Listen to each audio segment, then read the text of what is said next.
All right, welcome back to another episode of the Ember Podcast. Well, thank you guys for joining us once again on another week. I'm sorry about last week not having an episode. I was actually featured on another podcast for those for that episode instead, which is on my good friend Jellos and his podcast, the Dungeon Crawler Network. If you want to check it out, I'll have the link down below. For this week, though, we are going to be talking about PvP, everything that will be making combat and conflict awesome in the world of Ashes of Creation, the world of Vera. Today, my guests are my own guild members here. We got a returning guest here, Saint. Nerd, what's up? Say welcome. What's going on, guys? How y'all doing? I'm happy to be back again. Glad to have you back, man. All right, we got a new face here. We got Zoom. He's one of our newest members, one of our best members so far. Definitely vibing to be one of the most active members in the Discord currently. Why don't you just introduce yourself real quickly? What's up, guys? I'm Zoom. Happy to be here, and pretty flattering, man. All right. So we're going to get this started. We're going to be talking again about PvP, everything that makes it great and what we want to see in the world of Ashes. If this is your first time tuning into our podcast, this is a podcast. So we're going to be talking about what we'd like to see, what our passions are for this game, and kind of just sharing that. We'll also be sharing some information that we've picked up over time for the game. So if you are interested in the world of Ashes, this will be kind of one of the places to hear about it, okay? So the first topic today is action combat. So what would you guys say that you've played through that would be a really good example of action combat that you've enjoyed in an MMO, and why is that? Let's start off with Saint. I was gonna say I'll let Zoom say it because we're probably both gonna say the same game. Same thing, yeah. Black Desert Black Online. Desert, yeah. Mm-hmm. They Blade and Soul really is a good. close second. Blade and Soul is a close second, yeah. But Black Desert did a really cool thing with their combo system and how it worked and how you could alter it with different skill advancements, and then the awakening weapons, and that just changed PvP altogether.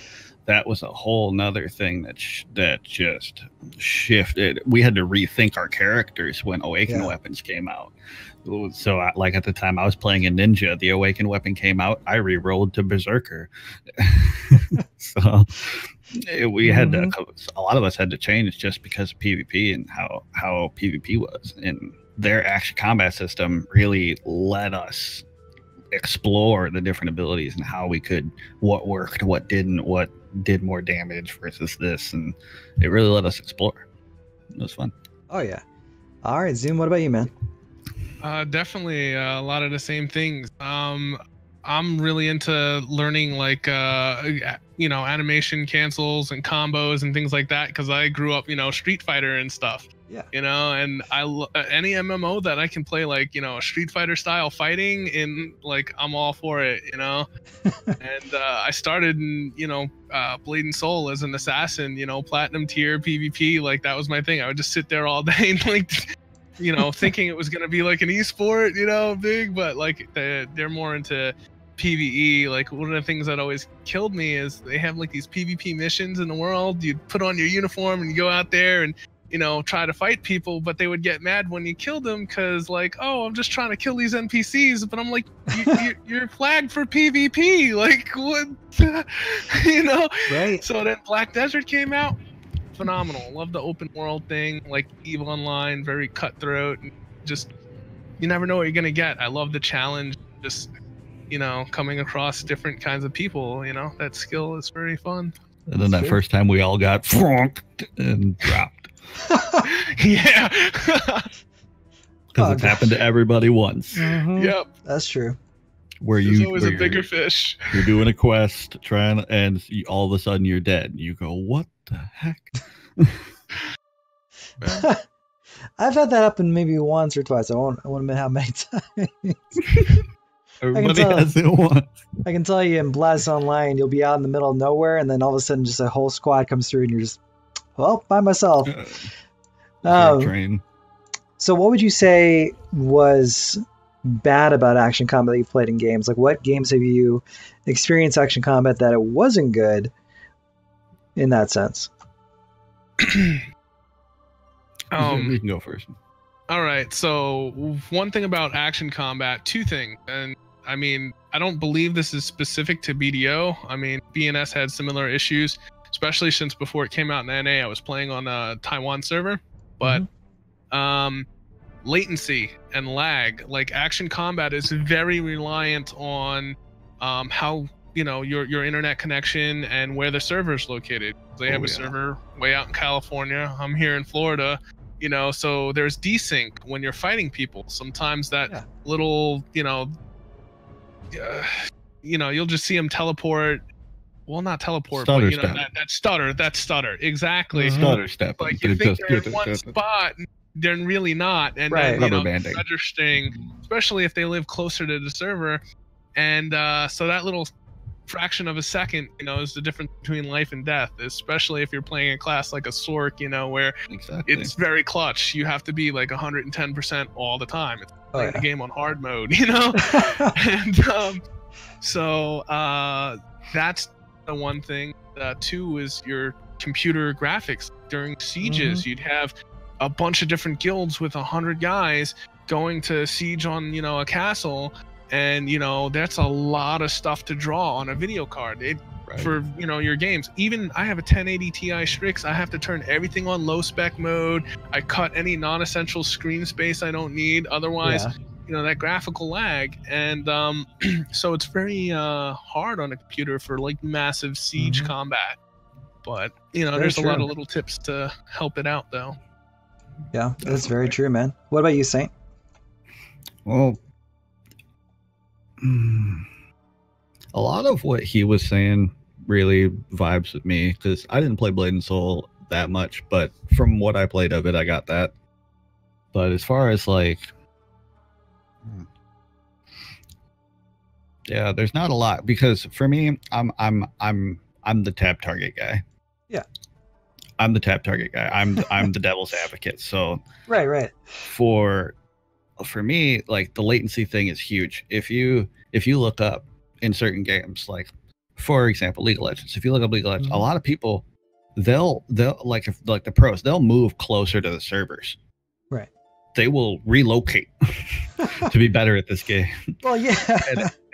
and that's like it, and you see the difference. You really do with that kind of latency and rubber banding issues and jumping around in PvP, because there are some games that are awful when it comes to this, like especially older games, especially if you jump into like EverQuest 2, for example, right now, which has PvP. It's awful because it's very laggy, it's very, you know, unbalanced, and that's something that degrades over time. So it'll be cool to see how they change PvP and evolve PvP in the long run, like 5 years from now maybe. But as far as what makes PvP or what makes Action Combat, the lag is really a big thing.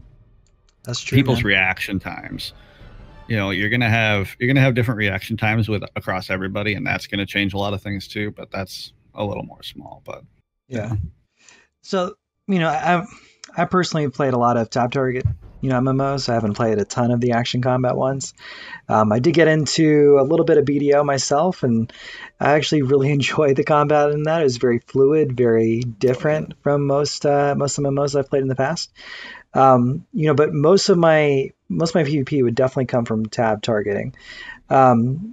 From my experience in BDO, though, like you're right, you know, any kind of latency can really become frustrating.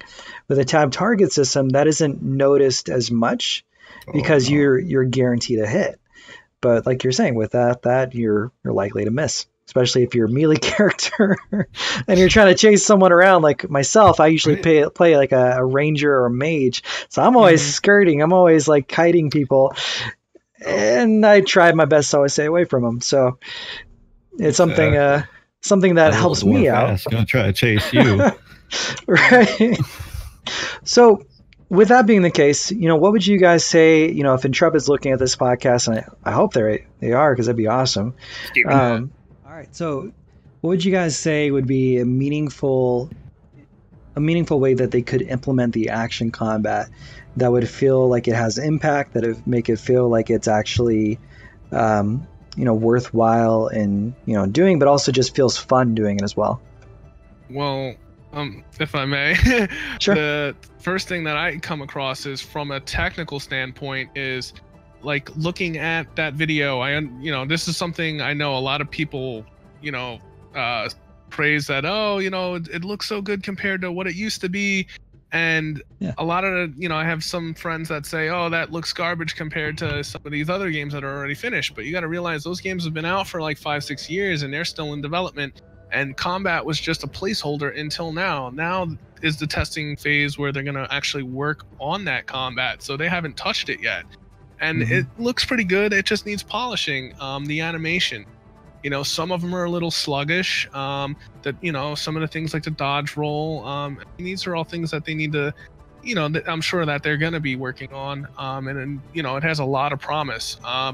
The other thing is they shouldn't tie it to frame data. Like, to be more specific, like in Black Desert, they just recently changed this with the remastered patch.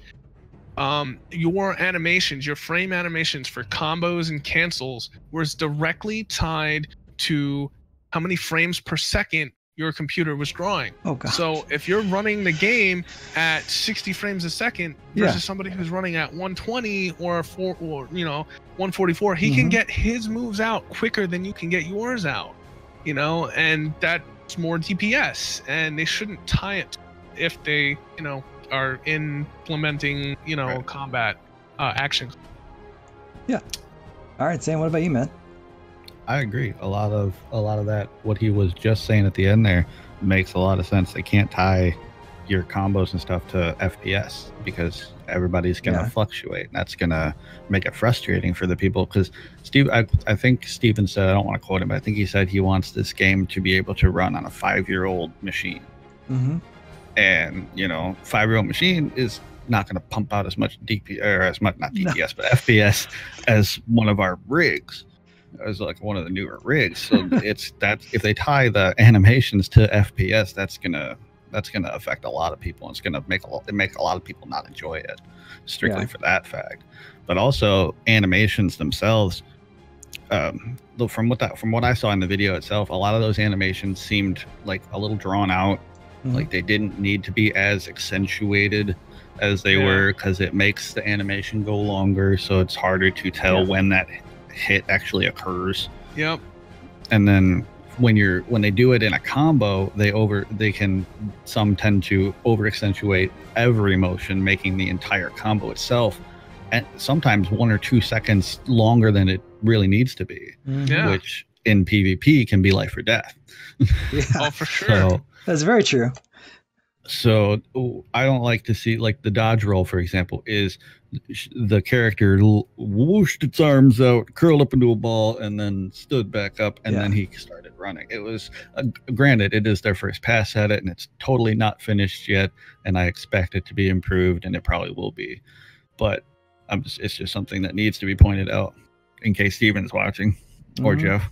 The cleave, the double hand, that was another one that got me. It's the guy with the two-handed sword. Two-hand weapons are huge for that. They always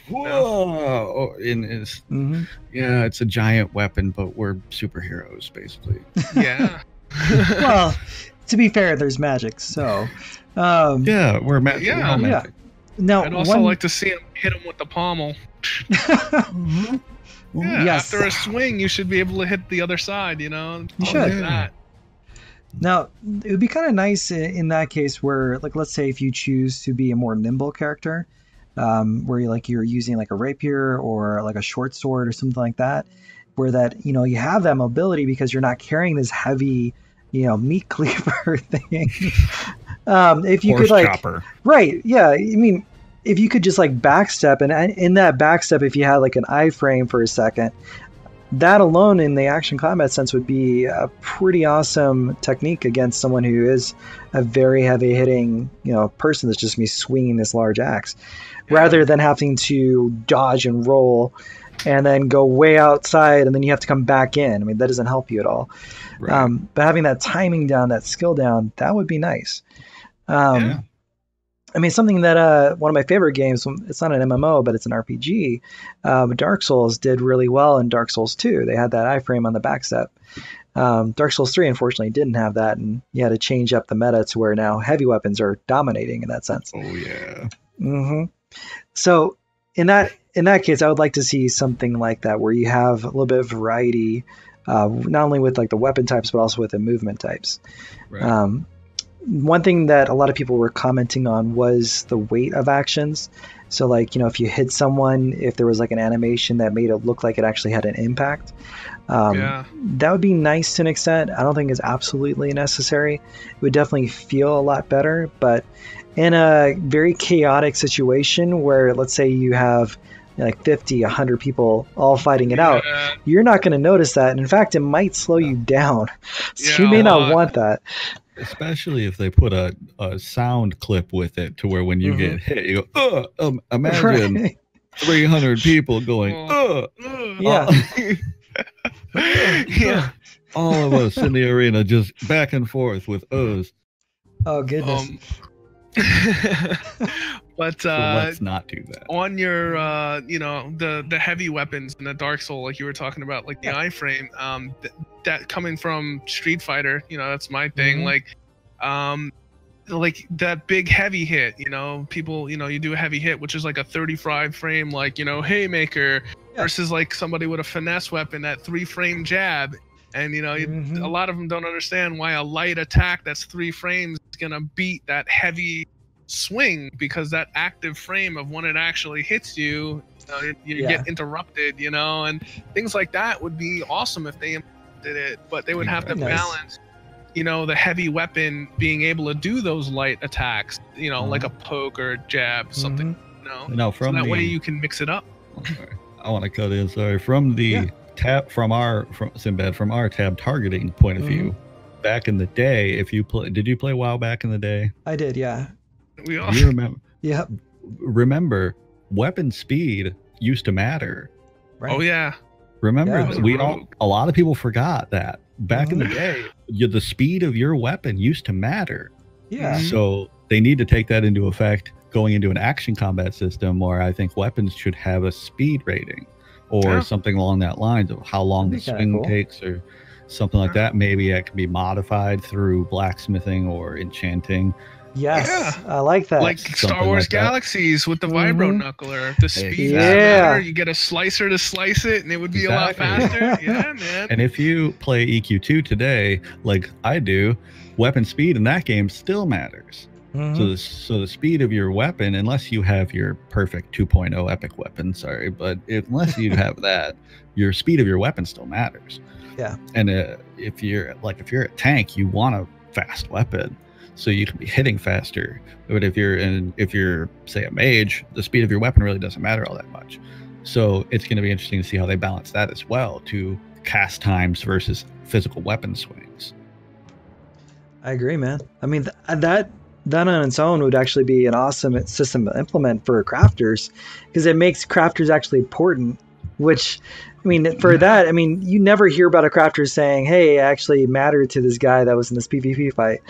Like I made his weapons. Like you never hear about that anymore in an MMO. Yeah. So they don't make it. I don't. If you guys know an MMO that does this, I can't think of one off the top of my head, but but one that's still running. Sorry. An MMO that's still running, that where you can like take your like one of your raid weapons, for example. Like if I walked into a raid, got a nice weapon, but I didn't like some of the stats on it. If I could walk over, hand it to a crafter, and they could alter it, maybe at a random chance, or the more materials they use, the better chance they get to change certain stats or whatever, and have the ability to modify things to that degree. Would be super nice. Oh yeah. I think even with just like the material system that they have for the raids, like having like a certain quality materials, like getting like, like let's say C through S class materials, right? Like with S being the best, right? Like if you could find raid materials that were S class, that'd be something to grind for at that point. Because then, like let's say it's like a 1 in 100 raid drop, like that's worth farming for at that point, because you want that like that minute little difference to be able to bring to a crafter to be able to get that weapon to the next level. And sorry to cut you off. Sorry. But what I hope to see too, to lead off of what you just said, is if I bring a certain set of rare crafting materials to a crafter to make a certain kind of weapon, they should then get some kind of bonus for making that weapon as well. Like it should have their name on the tooltip. Yeah, exactly. Oh like yeah. that. And it and like best crafter. I think there's another MMO that does it where when you craft a certain like high ranking or you get a certain high item, it announces it to the whole server. Yeah. So if you make something crazy like that, I think that would be a cool system to see. Yeah, that would be. Oh yeah, I'd love that, man. I mean, even from like a perspective of like, let's say, you could put on your store stall, like, because there will be actually merchant stalls in the nodes that you will be able to set up and rent.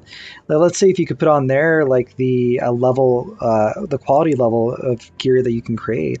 You could put on there like, hey, I'm an S-class crafter, like master crafter. I've built these weapons before. Like people will then come to you and be able to sell like off the bat, this is the best guy to go to for this. Like it actually brings some emphasis to it. All right, so as an example, we were talking about this game a little bit before the podcast started. I play a game on the side called Project Gorgon. Yeah. And Project Gorgon, in this game, I got to shout the game out because it's so good. Check it out. But they don't have an auction house in this game. It's all player shop stalls like this. And it's a building set up with NPCs. How this game does it is it's a building set up with NPCs, and you can walk up to it and talk to them, buy their shop stall basically, and sell whatever you want out of it. You can name the shop whatever you want, and the names float above so you can see them. And they have these golems that walk around. You talk to the golem, type in the specific item you're looking for, and it tells you what shops you're selling it and at what price. So they could jump off of that and make that system better. I agree, man. They've already taken steps to make a system that sounds a little better than that. It does. Yeah. It sounds honestly like the old school Star Wars Galaxies. That's what it sounds like to me. Yeah, a lot. Yeah. But we're a little off track. Let's get back on to it. A little bit. We went off into the merchant realm there. Tangents are fun. So we're going to get into the second portion of combat for Ashes of Creation, which, is tap target. So since Saint, this is kind of your expertise, is your area that you love. I'm going to let you start off. What games have you played a tap target system that you've absolutely enjoyed, you've loved, and why did you enjoy it in that system?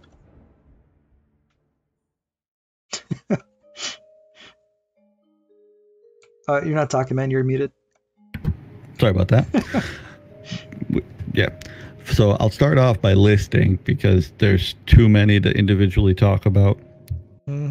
Because I'll sum it up. If it's a tab target MMO, I've played it. Oh yeah. If it's on there, I've played it. I promise you I've at least tried it. Anarchy Online, tried it. I did not like it. I couldn't play it for very long. And if you've played Anarchy Online, you probably know why. Star Trek Online had a really nice, simple tab targeting system. It was simple, it was effective. It wasn't anything special though. EverQuest 1 was very tab target, but the tab targeting in the EverQuest franchise, the problem with tab targeting is you can tab target and target everything. It's not just monsters. It tab targets harvestables, players, NPCs. So it's not very effective because in combat scenarios in EverQuest 2 or EverQuest 1, you're surrounded by all sorts of things.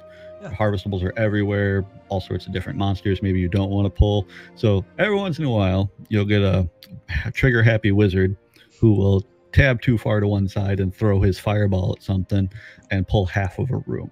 Yeah.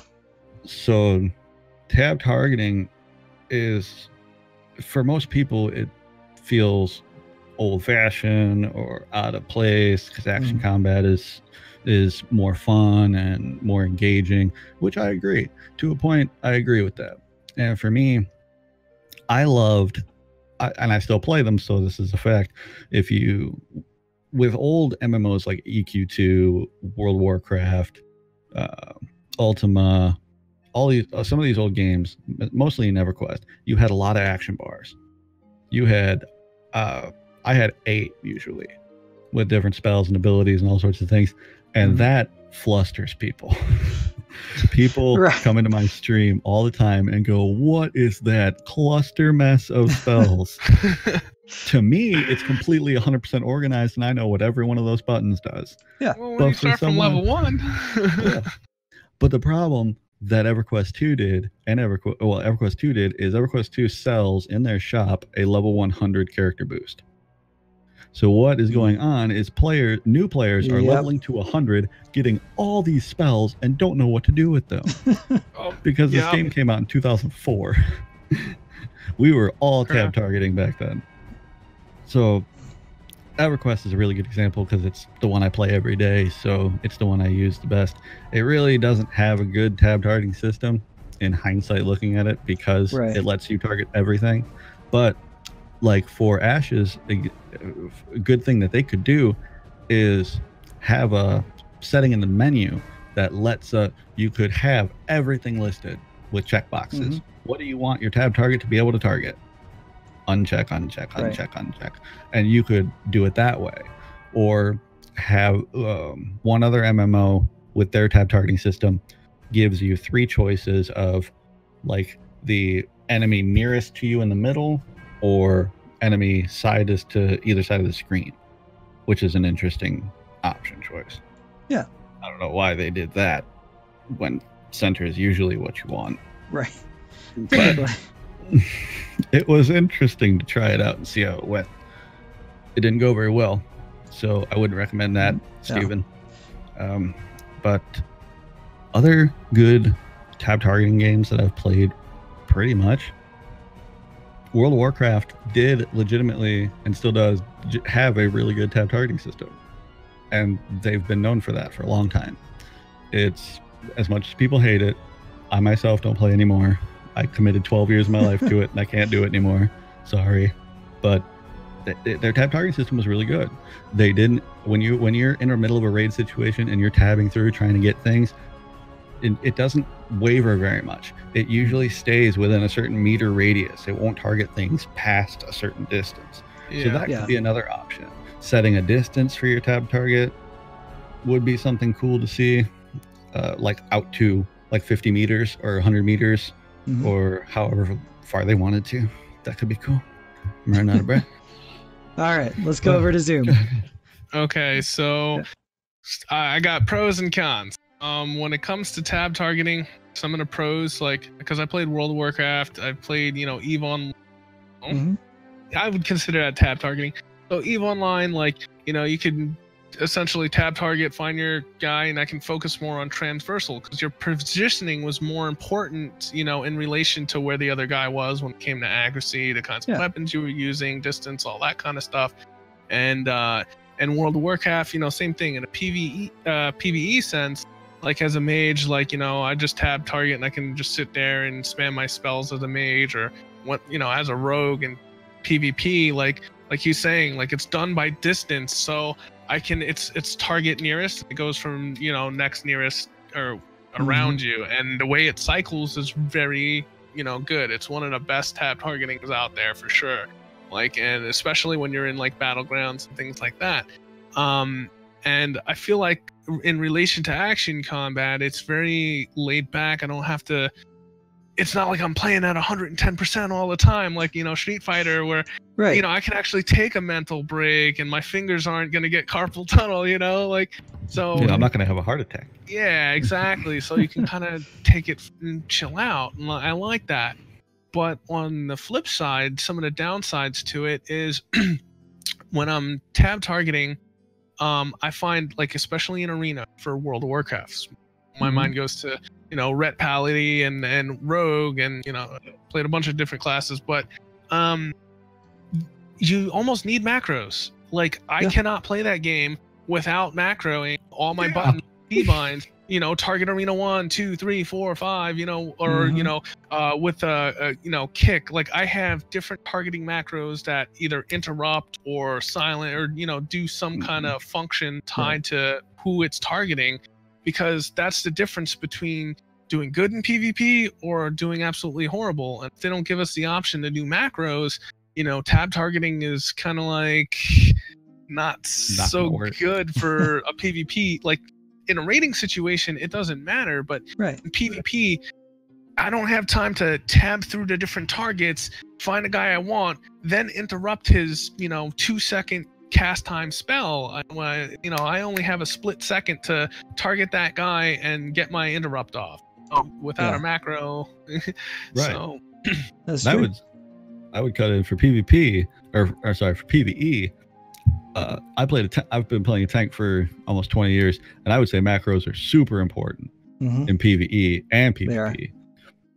Because without my targeting and taunt macros, I would not be as good as I am in that sense. When you're playing hardcore endgame raid, you need to be able to, like, the interrupts, split second, target that thing and interrupt it, because otherwise everybody's dead. And then you have to restart that whole fight, which usually was 15 to 20 minute fights. So everybody's stress is up here for 15 to 20 minutes. So if one person misses that interrupt because they didn't have a macro or they didn't have it set up right, it's not a good situation. But them not giving us the ability to write macros, it's going to make tab targeting almost useless. Well, to an extent, it depends on how they implement it, right? Like, one of the things that I've really enjoyed about tab targeting is it is, in a sense, its own skill set, right? There is a lot that goes into memorizing rotations, memorizing the exact cooldown timers. Because without a macro, like, you don't. If you're trying to do that by just memory, it's very difficult. But for the longest time, I didn't know how to write macros as a kid, until I was a lot older, and I was doing that, and I was still fairly decent. I wasn't the best, but I actually was still able to participate in most raids or most PvP sections. But it was difficult. It was not easy to do, and it took a lot of hours to get it right. Can I highlight the extreme ultra side of this whole thing? Sure. Is back in the day when we played EverQuest 1, this wasn't really something that they allowed, but I don't do it anymore, so I'll talk about it. There was a program called MacroQuest. If anyone's ever heard of this program, you could run several different instances of the game off of one keyboard and mouse setup.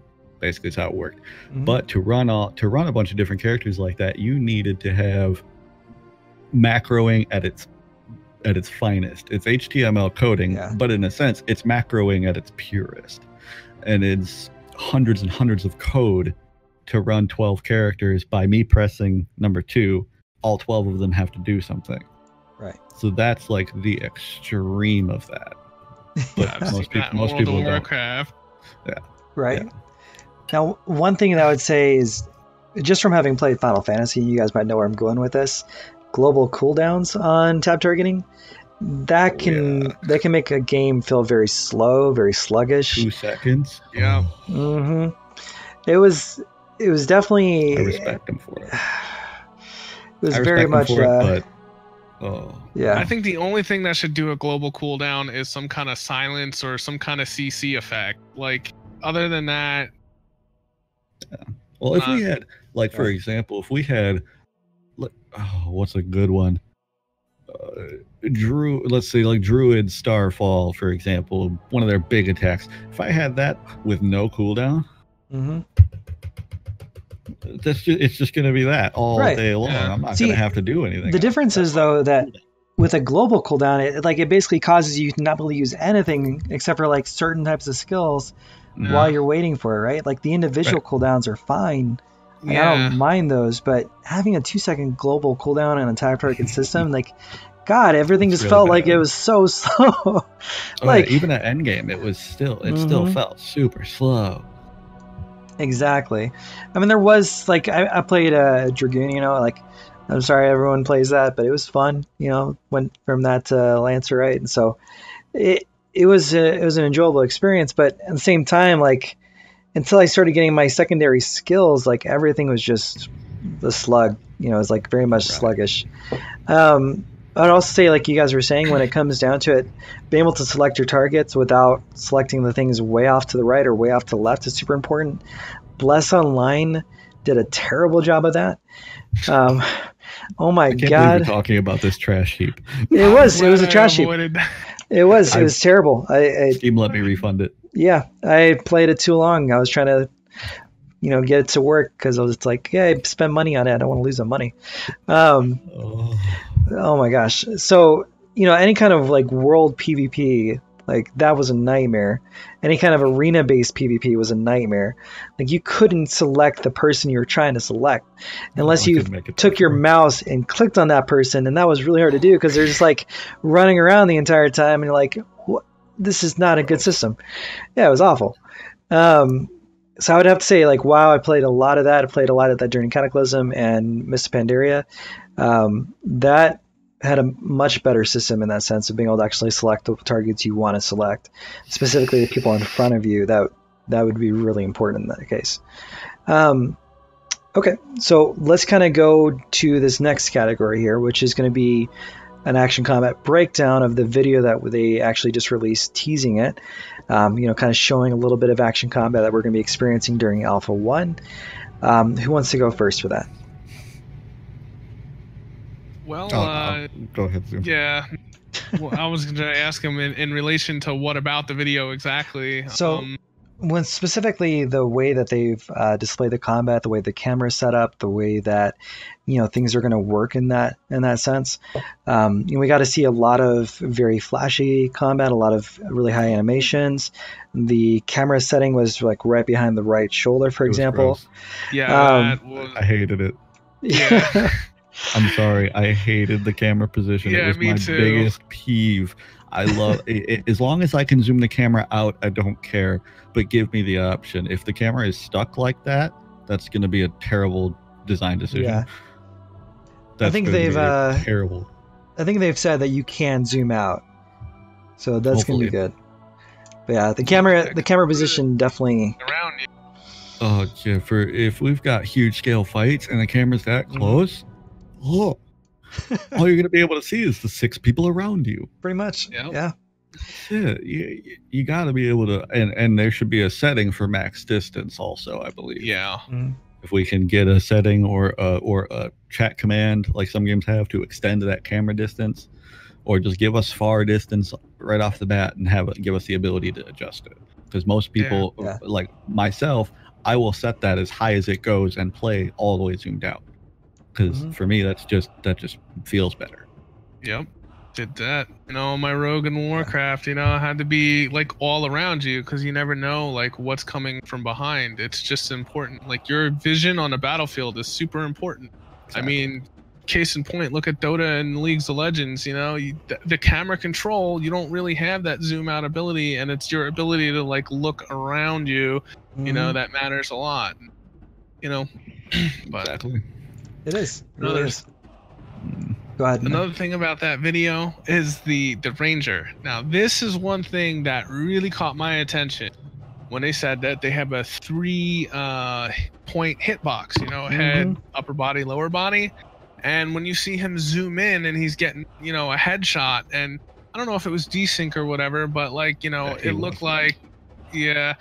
But what gets me is like, just removing the latency out of the question is a siege situation. So you have this front line, all these people fighting, and these guys can sit back there and get these crazy crit multipliers by headshotting you from a distance. Like it's kind of like this, a whole nother level. Like there's got to be some kind of way you could mitigate that. I don't know if they have a dodge mechanic or some kind of passive thing, or even an alert, like an incoming, like, hey, this arrow's coming at you, kind of, I hate quick time events, so just something, like DBM. that. Well, I don't know if they necessarily need that too, because I'm not sure if they need that though, because it is kind of combining the aspects of like a first-person shooter, in a sense, right? Like where you have. I don't want this to be a game where nobody wears shoes. Oh gosh. Oh no. I'll rage. But let's think about it for a second, right? You have a single shot. It's basically like a sniper rifle at that point. I don't think they should have an indicator for that, because the fact is that single shot, to be able to hit it while you're moving around, if you're actually moving around, that shouldn't be easy to hit. That would be one of those things where you do actually have a skill shot there. And that's something that I personally would love to play as a ranger, because that means that you actually have to aim. Most MMOs, even action combat ones, you're just aiming in that person's direction, Now you have to actually aim for their head, which is a whole nother set of skill. And so those high skill players, man, that's gonna be where you see the really I'm all really good for people. that. I totally respect that position and get it. But coming from, you know, I'm a network systems engineer and penetration tester. I started from when I was like knee-high to a grasshopper, hacking Counter-Strike bots, things like that, finding offsets for, you know, bones and DLL injection to, you know, do the whole thing, you know, and I just see that system getting abused. That's the one thing. From a technical standpoint, I hope they have good, you know, network security guys that are, you know, gonna get a thing. And they've talked about their anti-cheat stuff. Well, they haven't disclosed any of it yet, but they said I have it. Yeah. Because, I mean, I'm older now. I don't have time for that shit. If they're not paying me, I'm not doing it. Right. But, but, you know, it's the younger kids that are trying. That to them is the game. It's hacking. How they can explore. A lot of it's not malicious until they release it to other people who they don't respect it because they didn't create it. So they're just willy-nilly being, you know. That's true. I mean, you might get an aimbot in a sense, but. That's the thing that worries me. Other than that, bots and hacks are always a worry. Right. Yeah, like even BDO, the marketplace bots. Even with a subscription model, China doesn't care. They'll try to get in there and gold spam. Yeah. Or even with the trial accounts, you know, in World of Warcraft, they have how many times have you heard ZGXSFFY, you know, 7, you know, oh, do you want some gold? Oh my God. Hey, buddy, you want some gold? Oh, gosh. I mean, it's true, though. It is true. You know, when it comes down to it, there's going to be a couple of things that I think are just system-wise going to help prevent that. Like, you know, Sam was saying, they've mentioned from an early standpoint that they're going to be focusing hard on stopping that. They're going to be focusing hard on stopping people hacking the game. I think they've mentioned that from the ground up, from the first line of netcode, they've been implementing a security system built in with that. So it should, which it won't prevent everything, but it should prevent most, you know, script kids from being able to just get in there. Exactly.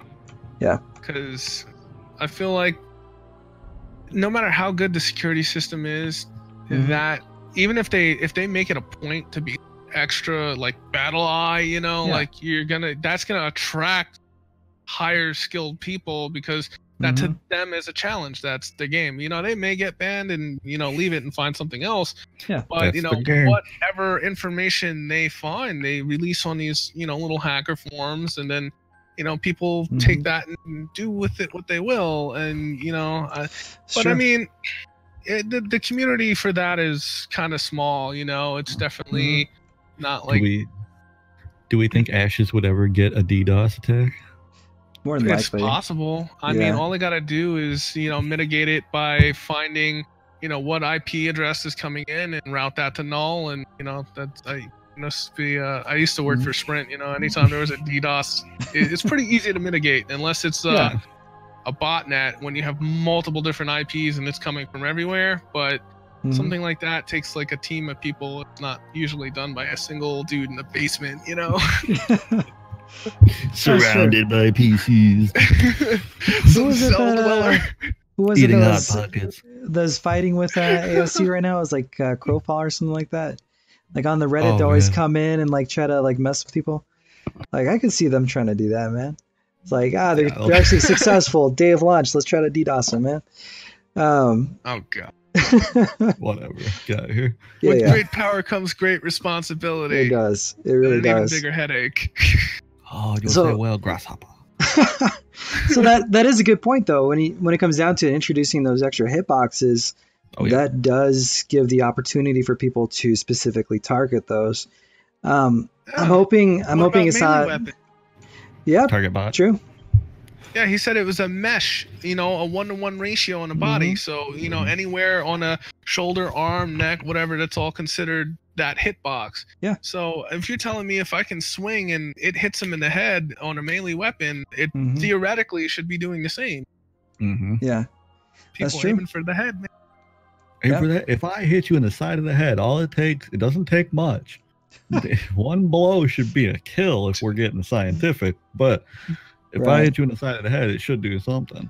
You know, day one of Alpha 1, that's what everyone's going to be testing. All the PvPers are going to get together and start hitting each other. Yeah. Where can I hit you? How can I do? That's what I'm gonna pick it apart.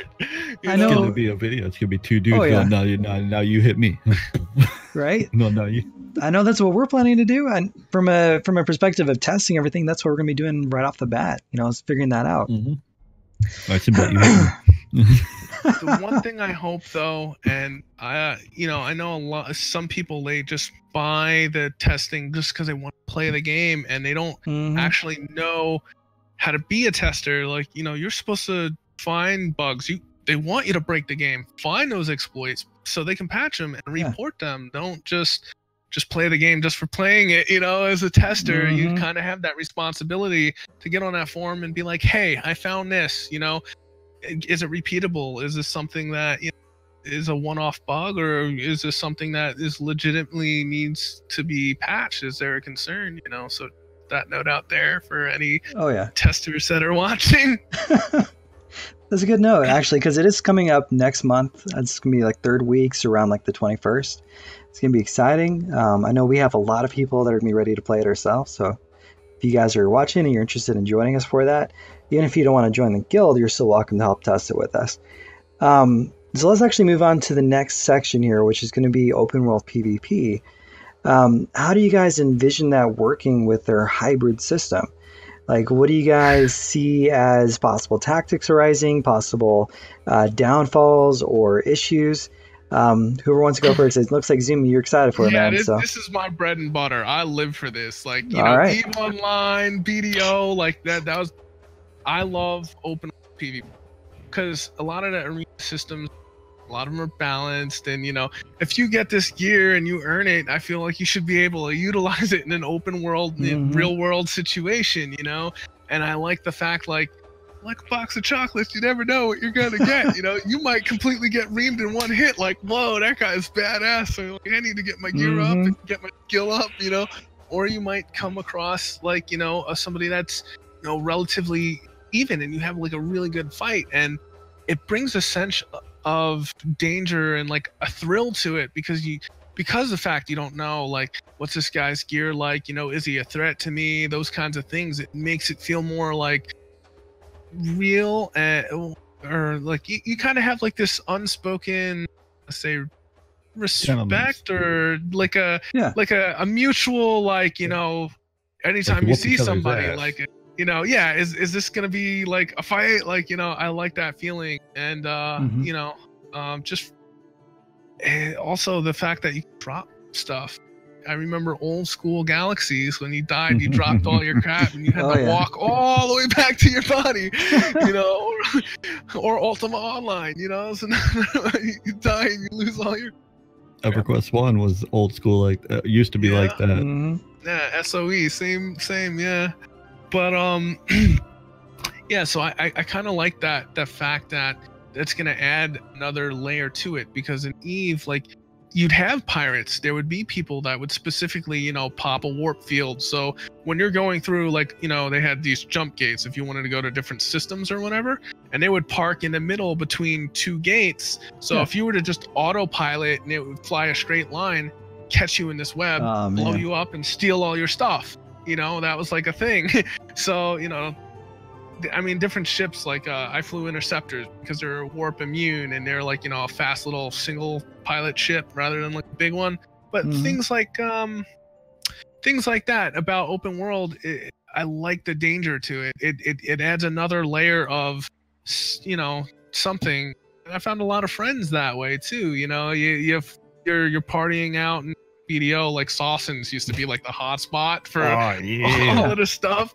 You know, you get a group and you go there. Sometimes it's not even really about the grind. You're just there to, like, I hope I pick a fight today. Like, I feel like fighting. You know, I just got this new shiny weapon. I want to use it on somebody. Going in circle there. I wish somebody would come up and attack me right now. Yep. Oh, yeah. All right. Sam, what about you, man? Oh, man, that's so good. That's so good. Oh, that's too funny. But yeah, a lot of that made sense to me. I agree with a lot of stuff Zoom says, man. It's pretty awesome. It's pretty awesome. I can't wait to see. The future for this game is just so invigorating and exciting. So we've never had a game like this. We legit have never had a game like this. This is a new thing. It's pretty awesome. But open world PvP for me, I did a lot of WoW open world PvP back in the day. Back in like Burning Crusade was when open world PvP really became fun. Because you'd get out and you'd go to, I was Horde, so you'd go to Honor Hold and just look at all the low levels running around and go, oh god, you were that guy trouncing around Stranglethorn Vale, killing all the lobies so they couldn't level. Until they got their mains. If they showed up with a main, then I was like, all right, now we got a fight going. Because I would try to entice if I killed them a few times and they respawn just over and over again, I'd just like, all right, you're good, I'll leave you alone. Yeah. If you would go get somebody and they would immediately like call their guild or go get their main, and then it was like, now we got to fight. Now we got to battle. Bring your guild. My guild's better than your guild. Let's go. We just call the Ember boys and we're all brings out to a big war. Like that's my man. When you would walk through Stranglethorn fearing for your life because you see these dudes all over the place just going at it. Yeah, man. And like as a low level walking through, so like new players, like 6 months in, when we start getting more new players coming in, they're gonna see these big fights going on. Just be like, oh yeah, shit. That's gonna be pretty epic, man. I can't wait for that. And it's gonna be interesting because the PvP they showed in the video anyway didn't seem super. It didn't seem slow, but it didn't seem super fast paced either. Yeah. It was very middle groundy. Seemed kind of like Dark Age of Camelot. Yeah, very slow, very, but which isn't bad. And it's gonna be interesting to see how many hits it takes you to hit me in the head to kill me. You know, it's gonna be interesting to see that because we're gonna be. I think we're gonna have level 10 characters in Alpha 1. So it's going to be interesting to see how that works, how much damage is done versus our hit points and defenses and things like that. Yeah, how much damage mitigation you could have with armor and shields. Is there a block mechanic? Or do you need a shield to block? Can I block with a two-handed sword? Okay, yeah, things like this would be like, very awesome. Oh yeah, they've talked about implementing a block mechanic, but they haven't. I don't think they've done it yet. They were talking about it, doing it with tank, but yeah. Well, I feel like everyone should have some form of block mechanic. BDO, I think most classes do. Yeah. And a grab, save for like Swerk and maybe like a witch doesn't have that, but I feel like something similar. I'm hoping they lean towards that, But right. Hell yeah. I think that'd be pretty nice. One thing that I'd be keen on with that, at least, is not having a animation that's like hindering you getting out of that block. Because that can be a problem. If you're blocking and then all of a sudden you can't get out fast enough to be able to switch back to an attack and counterattack, right? Like that can be a pain in the butt. Exactly. With the tank, that if they do that with the tank, it needs to be seamless. It needs to be a simple, shift of position. That's all it needs to be. He doesn't need to go. Does that amazingly. Yeah. Just boop, boop, Exactly. Yeah. The other part of it, with the open world combat aspect of things, we're going to be seeing a lot of larger Zergs, especially in the early days, when everyone's really close by to each other, running through stuff. But I have no idea how that's going to work with, a tab target system combined with an action combat system, because you're going to have people that could be potentially, just spamming AoE attacks with their action combat, and then you could have people that are sitting on the back line, like an archer on the back line, just spamming his tab target attack on them, because he can't miss with that tab target, right? So it's going to be something we need to see. Well, they could do with tab targeting. They could do a miss chance. Which would make sense. That would help balance out the tab targeting aspect. You'll always have either a stat that improves your to hit, or skills themselves will have a to hit or harder to resist, or something along that nature. That would help with that. Yeah. Maybe Yeah. maybe some armor that you could wear could basically mitigate that as well. So you have like a resistance to tap target skills specifically. But you could also maybe like let's say balance it out by also having armor that's specifically only for direct attacks from action combat too. You know. Now for tanks specifically, I'm going to be looking stat wise at what defense stats they really kind of go for us. If they're going to do simple breakdowns where it's only 3 or 4 different kinds of defenses, or if they're going to make it in depth where we have like piercing, bludgeoning, crushing, or piercing, bludgeoning, and slashing, and things like that. If they're going to do it that in depth to where like for say a certain raid difficulty, a tank will have to have such and such amount of resistances in order to survive. Yeah. Things like that I like to see more, because if we remember back to like Molten Core, you had to get fire resist gear. Yeah. So you couldn't wear your fancy stuff. You had to get fire resist gear specifically to do this. So that I liked old systems like that. And that would also change PvP drastically if you introduced like elemental resistances on gear or physical mitigations on gear. That'll be interesting to see. I mean, the one thing with that though is now you come into a system where it's like rock, paper, scissors. Like whatever gear you're spec'd for can fundamentally change, a fight of who you come across. So I mean, in a way, Black Desert was kind of like that with the, the evasion, the accuracy, damage resistance, or straight up AP.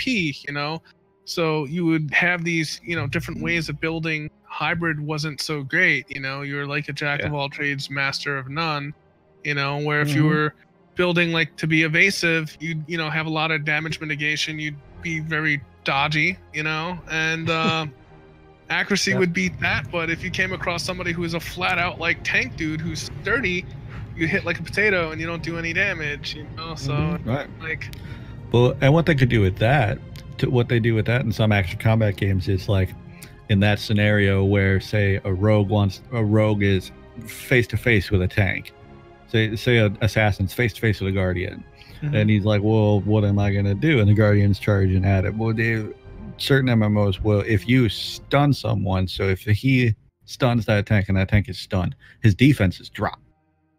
Right. Which would be a good way to do it too. Just it'll be good to see how they balance it. Yeah, that makes a lot of sense. Like he can't parry or block, but he can still dodge. He's just got his raw armor, basically. That's all he's got. Armor. Oh. Yeah. They would do it like D&D, where when you fall prone, you lose your dex and dodge.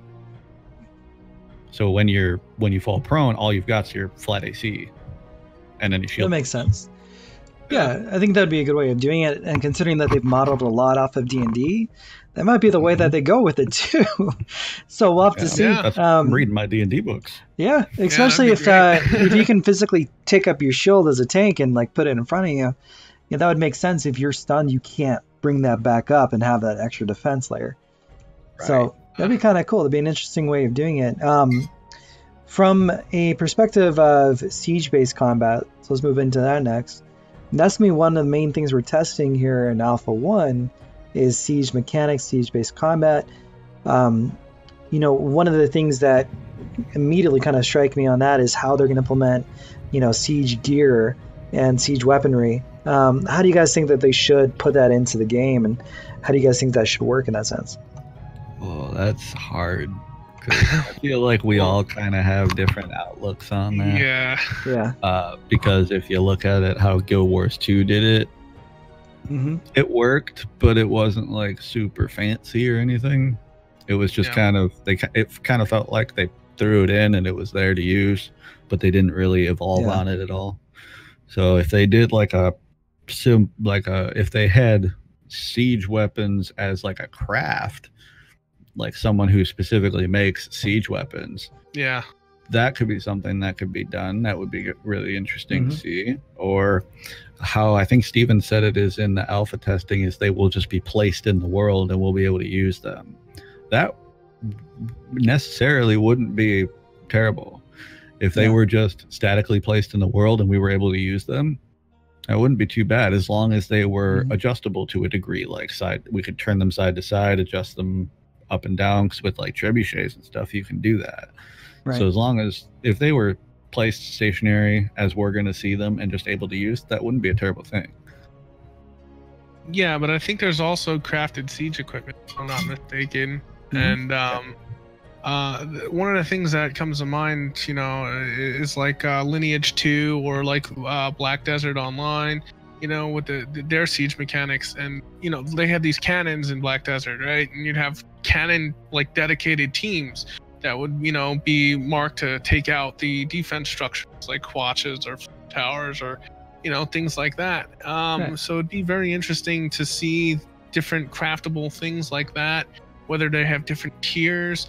Like, you know, maybe they have like a, I don't know, a mechanical crossbow that fires automatically, or some kind of, you know, Yeah. that trebuchet firing people. You know, I always talked about this with our little assassin group. I was like, how cool would it be to put a bunch of, you know, a rogue on it and launch them over a wall so you can go in there and sneak in and kill them. Pretty Dwarf cool. would fit perfect. Yeah, you know, I would fit perfect. Just put my shield in front and launch me. Hey, that actually gives launch me an them like idea a here. cannonball. But to gives me, bounce off of Zoom, we do have a good idea here. I like it. Yeah. And so an example, what they could do is a crafter could say they're static in the world place. Like I said, a crafter could learn a recipe, know what materials they need, have those materials in their inventory, walk up to this static trebuchet or catapult and change it into what their recipe wants to build. Or even That'd augment be pretty it, cool. make it better. Yeah. Yeah. So you'd have them statically placed in certain spots to where they'd be strategically placed. These would be good spots to put them already, so we wouldn't have to worry about that in the midst of Russian combat. But we'd be able to change and modify, or even move them only during a siege situation. That's true. That'd be kind of cool if they could do that. And it could take a team of, say, 6 people to move a trebuchet, because you would put it up on wheels. We'd each grab a side, and it would take 6 players to move this thing. That would be cool. And it would be like an in-siege caravan. Right. Yeah, that would be awesome, man. I'd love to see something like that. Another thing I was thinking is, rather than having them stationary, do like how Star Wars Galaxies had the zoning rights. You know, you'd have your mayor and whatever, and you'd grant zoning rights to somebody, and they could have permission to build a structure, you know, on the land or whatever, and have your crafter build a structure wherever, you know, what they think that would be tactically relevant to possible siege, you know. That would be an idea. That'd be pretty awesome, man. I wonder if you could do that like in the real world too, where like, let's say outside of like a castle or outside of a node, like let's say if you build up your own little freehold village, right? If you could put like some defenses around that too, that'd be pretty awesome. Oh yeah, that would be my fast. I'd put a trebuchet in my freehold, targeted at the city, and launch myself. Actually, you know, one of the ways they've said that you can basically win a castle siege is by going into the inner room. It's like in the main keep, and basically holding a spell on this main keep item, right? Like this crystal thing that they have there. As a dwarf, if you're a rogue with extra gear that also has augments for invisibility, could you sneak past everything, go in there, and then perform that spell without ever fighting? Well, it'll depend on a lot of factors. It'll depend on who's in that room. Yeah. Probably the king or whoever, or if there's a head figure, they would be there. They would probably run into a raid group, because I would assume there would be a group of people just standing there waiting. Oh yeah, be a smart thing to do. Because during a siege, you're gonna have people who are just sitting there on their keyboards, just waiting, just in case. But where was I? It's gonna depend on who's in the room, the raid group they run into. If NPC guards can see through stealth, or have the ability to see through stealth, and how our abilities to see through stealth will work. That's true. From what I understand, like you'll see like a shimmer running past you, basically. But that's true. I mean, there is going to be NPC bosses, NPC guards. You'll be able to potentially place those things throughout the castle. So that could be, you know, a whole nother point of strategy as far as, you know, what you're doing to lay out that defense. If we could augment the guards to see stealth. Yeah. This kind of reminds me of Alderac Valley in World of Warcraft. You'd have those different points to take, and it was a very PvE focus, like let's down there, boss, kind of deal. And if you ran into another group, it was kind of bizarre. Oh yeah.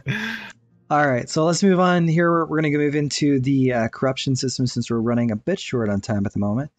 So obviously, this whole world is about PvP, about conflict, about basically having meaningful conflict. That's one of the main pillars of the world. Part of that is to make sure, though, that you don't just go around willy-nilly killing low levels, when you're like max level, right? So they do have a corruption system built into this game, that the higher level you are, if you kill someone way lower than you, it's going to basically immediately make you fully corrupted, and then you really have no defensive ability, and you have a bounty put on you on top of that. But there are some risks and rewards. So one of them being is that, as a player, if you're not fighting back, you're going to drop a larger percentage of your resources than you would basically if you actually fought back. So with that being said, with this corruption system, what do you guys think they should do or shouldn't do with this system? What do you think is going to work, or what do you think is going to not work in making sure PvP at least stays fair, that you're not getting a lot of people just getting ganked? It's going to be a challenge, I think, because no matter where you go, you're going to get PKers. They don't care what the system is. They're going to kill low levels just because they can. They'll get killed by someone and their bounty will get collected, and then they'll just go out and kill someone again. It's just going to be, you're going to get those players. You're going to get a guild like that. We're going to have at least a few of those guilds that are just gankers. They're going to run around. They're going to find DC targets. They're going to gank them. They're going to get their flag, but the entire guild's flagged. So what do you do in that scenario? True. What do you do in a scenario? What do you do in a scenario where you've got a guild of 200 people and they're all flagged? They all have wanteds. What do you do in that when they're steamrolling through the countryside? Well, so that's the thing, though. Like, once you become flagged, you physically become weaker as a character. At least that's how their corruption system is working, in the sense how they've described it. You'll be less able to fight back, and if you die on top of that, you can lose your gear. Not just like the resources you have on you, you can actually lose your sword, your armor, the things that you were carrying. So, I mean, some people have said it like, hey, I'll set up an alt, then we'll just have the alt do that and get corrupted. But the moment that alt gets fully corrupted, he's basically useless, until he dies. And I'm not sure how many times you have to die until you become uncorrupted, but... Or if you go... but they said... Continue. Go ahead, Zoom. Sorry. If you go to the extreme, if I really wanted to do this and try to manipulate this system, if I really wanted to, what I would do is I would have just to throw it out and have a starting example. So I would set up 3 alts. Or 3 characters. I would have my main 2 alts. Mm-hmm. One of them would just be a bank, which is obviously what a lot of people do. So you have one alt that just carries items. The other one would be the PK, and then you'd have the main. The main would just farm gear. Once he's full level, doesn't have much to do, he can just farm gear, farm equipment, hold on to it. As long as it's tradable between characters, I can take any gear I get, trade it over to that corrupted tune, and re-gear him out as much as I want. Yeah, as you should be. I mean, I don't feel like there would be a problem with that. Because you're going to have... Yeah, you're going to get those people. Yeah, you're going to have those people, but on the flip side, you're going to have people that like to fight those people. Like, you're going to have bounty hunter guilds and people that want to, go around, policing it. I would assume, like, I know I definitely would. Like, like Star Wars Galaxy, I love bounty hunting. That was something that was, like, really cool, The other thing about, to get back on the corruption, how you were saying, is there's another way to get rid of it. I do remember Steven saying there's a possibility they might be able to do like a quest, like that might be the thing with the religious side of it, because they had a different nodes, military, scientific, religion. So there might be places you can go and do a quest to get rid of that corruption, which would be kind of nice, and I'd like to see how they implement that. But the system, it really reminds me of Black Desert with their karma system. It's very similar. Couple of differences, and I definitely like the way that they're going about it, because they give the incentive to fight back. Like, because PvP death is going to result in negative experience, And you also have the stat degradation, like that. You know, corrupt. If you're a combatant, kill non-combatant, you know, the corruption that they receive is more than somebody who fights back. But I feel like the incentive of, hey, I'm still gonna lose experience, still gonna lose my resources, I should fight back, makes it a little better as far as the open world goes. Because in Black Desert, the problem you have is what they call karma bombing. You get guys that, because it's not purely based on level, it's also based on gear difference. So we could both be max level, like level 62, and you go around and you get a troll who's gonna, like, you know, steal your farm, and, you know, he's just waiting for you to attack him, and then he hotbars all his gear, you know, face rolls, take it all off, you die in one hit, and then you're instantly negative karma, and now you have to leave because he's gonna take your spot. You know, like, what are you gonna do? Or they'll just, you know, you get these guys that get really tilted and they think that, I own this piece of land, I've been farming here since forever, you know, like, and they have, like, they're entitled to it. But it's just like, if you can't hold the spot down, leave. Like, just hop a channel. Like, you know, and they'll sit there and they'll keep wasting everybody's time dying over and over and over. Like, I would like to see, you know, some kind of, you know, that's why I'm glad that they're implementing the material loss and a negative experience in PvP death, because I would hate the flip side of that happening. You get these people who want to go around and die, and it's just like, why? You know. And I didn't even think about that. You're gonna get people who are gonna, you know, what if a low level runs up and starts attacking a high level character just out of nowhere? Aha! What are you gonna do about it? Like, yeah. Well, the thing is, like, as soon as that character fights back, you don't get corrupted if you kill him. So that's the thing. Like, as soon as that happens, you can buy them back and just wipe them off the face of the earth. Yeah. But here's where it might actually be a good idea to smurf in this case, where you might just want, like, a low level character to do all your farming and run back with the stuff, because no one that's high level is going to want to attack him and get that corruption. Because as soon as that happens, you can then come in, they're going to be already weakened, and your main character can just, you know, destroy him. So you could have a bunch of, like, literally just smurfs just running up and down this hill, like, farming this resource real quickly, and have your main army just there ready for people that try to attack them. Yeah, you know, like Black Desert, they have a thing where if you're not level 50, people can't engage you in PvP. So you have a lot of traders who are level 49 because they can't get attacked. You know, you in that game, if you kill somebody who has a carriage full of goods, can't actually steal from them. They just do it just to grief you because they know you're going to lose your materials. But it's not like they're picking them up. They just do it to do it. True. So, you know, you have a little smurf, like you're saying. If, you know, say you don't PvP until you're level 10, right? So, yeah, I can have a level 9 smurf and not have to worry about it. But I don't know if they're necessarily going to do that. We'd thought. Yeah. It's gonna be interesting to see. I want to know what they're gonna do, if they're gonna do server caps for account, or how many characters you can have per server. Because some games cap you at 2, some games cap you at 12. It's really gonna depend on how many characters we can make. I need at least 3, man. I need a gatherer, a processor, and a crafter. Yeah, there are MMOs that cap you with 2 because they don't want people making tons of characters and clogging up the data servers and stuff.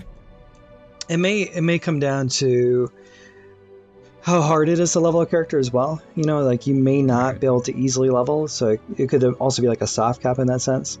Well, it's level 20 is the max, and they're going off of D&D, so I'm pretty sure if they stay with that system, I think 50 then, you know, they're gonna level 50 is the max. Level 50 is max. Yeah. Oh wow! I didn't know that. For Alpha 1 Phase 2, it will be level 20. Okay, for that's what it was. Alpha 1 Phase 1, it's going to be level 10. Okay. But, yeah, I'm thinking it's going to be actually... Yeah, exactly. You start off at that max. So I'm thinking it's going to be pretty difficult, actually, to get anywhere in the world. Okay. So that way you're not just, like, instantly leveling up, you know, for, like, a week of grinding. You're not getting the max level. It's actually going to take some time. But if it takes a month, I'd be impressed. Oh yeah, I think that would be a good balance there, to be honest. Yeah. If it takes a month of casual, couple hours a day play, it takes you a month to get 50. That's not too bad. Yeah. Even if it Remember takes Vanilla 90 WoW? days, you know, like 6 months, right? or Like EQ1. I don't mind that though. I think that's actually good to a certain extent. Yeah. I mean, people actually care about their characters at that point. They're not just Yeah. jumping between I alts like like that. crazy. Yeah. I miss that system because in Yeah. EQ1 it legit used to take people 6 months to level. So when you saw a high level, that was like, wow, Oh, you're yeah. actually Yeah. next level. Oh Yeah, yeah. it was like that. Yeah, I remember in Vanilla WoW, it took 16 days of played time to hit level 60, you know, and that's if you were Yeah. like taking the most efficient route and, you know, following some of these speed levelers, like, you know, Yeah. it's a lot of time. Yeah, was. and that's consistent, 18 hours a day. Mhm. Yeah. All right, guys. Well, we're coming up to the end of our show here for today. We still have a lot of other topics we can cover about, you know, PvP in general. But, you know, we only have an hour in show, and I think we're at like an hour and 15 minutes at this point. So we're going to cut off. You're going to have to extend that show time. Next time we're going to do a 3-hour show. It's just going to happen. All right. We're going to do a marathon, get some G Fuel. Yeah. Live stream. All right. Yeah. Live stream the next podcast. And G Fuel. I'll yeah. have my shaker cup by then. Oh, We'll yeah. have our shaker cups. All right, guys. So first of all, thank you all for watching. We're going to go ahead and just end the show here in a second. But before I do that, I'm going to give each of these guys a couple moments to sell themselves, tell them where, you know, tell you guys where you can find them in the world. Let's start off with Zoom, since you're our guest today. Where can people find you at? Twitch.tv /ZoomDBZ. I stream Monday through Friday from 7:30 to about 11:30, so about 4 hours a day. I just have a really chill, laid back stream. I'm a no stress gamer. Like, you'll catch me playing even Dota 2, like you hear, you know, the classic Russians yelling and screaming. I'm just chill, man. I play good tunes. I keep it chill, and I'm just, you know, I'm all about like just good vibe, man. Heck yeah, man. All right. And Saint, where can people find you in the world, man? You can find me at twitch.tv/SaintNerd. You can find me in twitter.com/SaintNerd1 or Instagram at SaintNerd1. Follow me on all of those. That'd be awesome. And I stream every day except Mondays, usually all night long into the early morning hours. Currently just streaming EverQuest 2 and some other MMO content until we get our hands on Ashes. But come check it out. We listen to metal and we chill. Good music. I have to say, yeah. he has a very awesome taste in music. Definitely does. All right, guys. Well, thank you first of all for watching today. I am Sinbad, the leader of Ember. You know, we are an Ashes of Creation guild. We've done a lot to create a lot of content for this game, both on this show and on other shows. We are a PVX guild, so we're going to be focusing on both the economy, the PvE aspects of the game, and the PvP aspects of the game. We also have built up an awesome community as well. You know, we have some of the best members around, in my opinion, at least. Yeah. Oh, yeah. So if you guys are interested in joining us, if you're interested in checking us out, go to embers.us or come to our Discord. The link will be down below, and check us out. I think you guys will have a great time getting to know us, and we have a pretty overall awesome goal that we're going to be hitting in Alpha 1 and also in the game launch itself. So check us out. For now, though, guys, I'll see you next week, and stay tuned. Thank you.